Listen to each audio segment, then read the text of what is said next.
Thank you very much, Rihanna. And good afternoon to everybody. And first, let me offer my deep gratitude to Austria for sponsoring this event with the Global Security Institute, on whose board of directors I serve, and say how humbled I am to share this podium with experts such as Ambassador Henrik Salander, Chairman of the Middle Powers Initiative, Honorable Gareth Evans, and the Honorable Hideo Hiroaka. I believe that the progressive initiatives they describe are essential to help move governments to fulfill their highest ambitions. I am honored to be amongst so many committed diplomats who have the unique responsibility to bring such initiatives into reality, and I daily pray for your success. Change is constant. Sometimes the world changes imperceptibly, slowly, and sometimes it can come in a flash. The world is now poised for changes for the better. The moment of opportunity is now. But let us never forget that the danger that sits over our head arrived in a flash. At precisely 5:30 a.m. on the 16th of July, 1945, in a place in the desert of New Mexico named Journey of the Dead Man, or Jornada del Muerto. That flash of the Trinity test caused Dr. Robert Oppenheimer to recite the famous verse from the Bhagavad Gita, "I am death, the shatterer of worlds." The world changed on that day. The extent of that change was demonstrated shortly thereafter in Hiroshima and Nagasaki. It should not surprise us then that the first resolution of the General Assembly on January 24th, 1946, called for creating a commission designed to help obtain the elimination from national armaments of atomic weapons and of all other major weapons adaptable to mass destruction. The Cold War distorted the world's capacity to work together towards that goal. Now, I'm not an expert in politics, treaties, or international law, but I like to think that I am an expert in being a caring mother.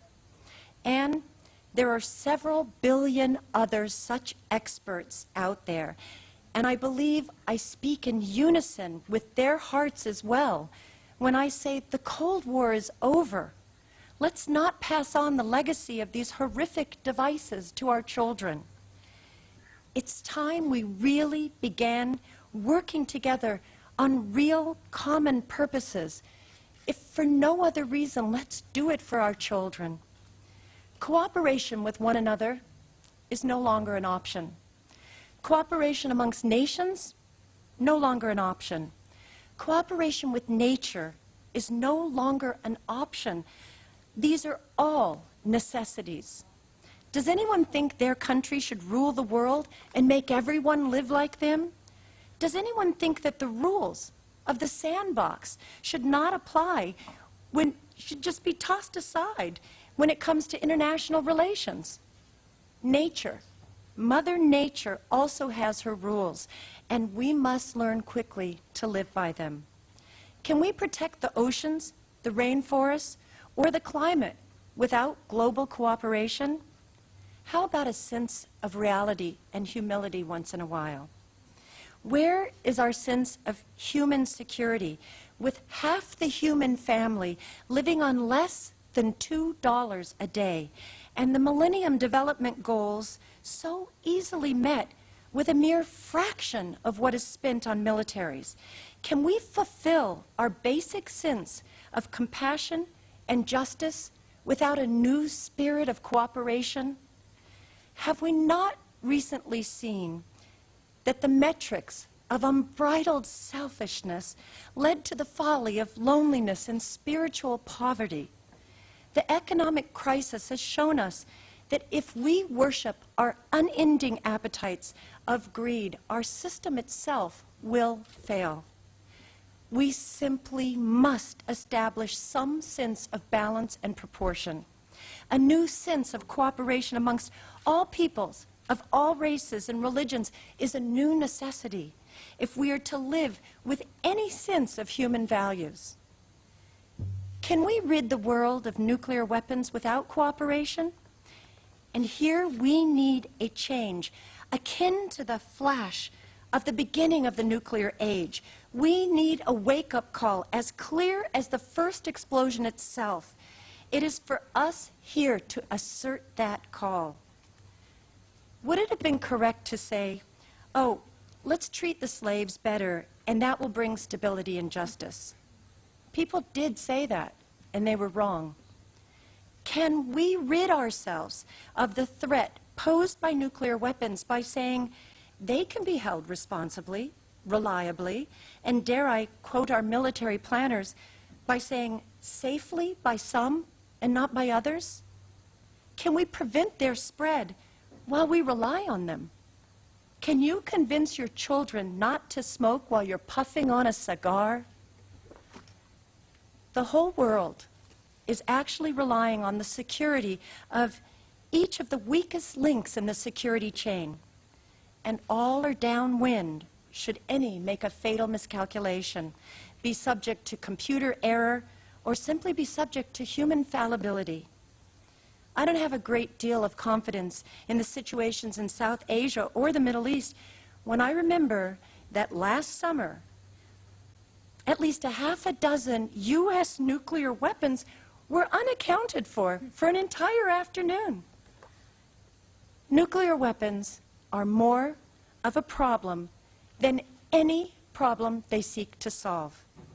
They cannot be used against nuclear weapon states. What could be more outrageous? They cannot be used against nuclear armed states. That would be suicidal. And they have no value against terrorists. The Berlin Wall came down. The wall of apartheid came down. It is time to tear down the wall of nuclear apartheid.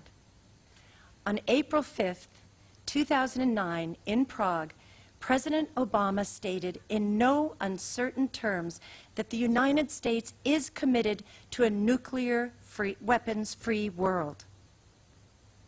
He stated, "Moral leadership is more powerful than any weapon." I believe that, and we're not alone. The Secretary General of the United Nations set forth a bold agenda to help us get there on UN Day, October 24th, 2008. And we believed all of you when in 2000, at the review of the Nuclear Non-Proliferation Treaty, you made an unequivocal undertaking to obtain the total elimination of nuclear weapons. Now is the time to be bold. No one could have imagined a year ago that the presidents of Russia and the U.S. would openly state together that they intend to work to achieve a nuclear weapons-free world. But they did. Now is the time to work without cynicism, doubt, or fear.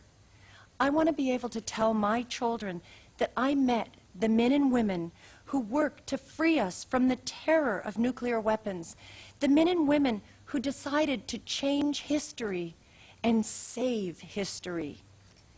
Yes, we know the hurdles are enormous, but we also know that with passion, intelligence, moral conviction, not to mention several billion passionate mothers, greatness is possible. So I join you in affirming with 3 simple words we need to hold dear to succeed. Yes, we can. And happy Mother's Day to all the mothers out there. May peace be with you. Thanks,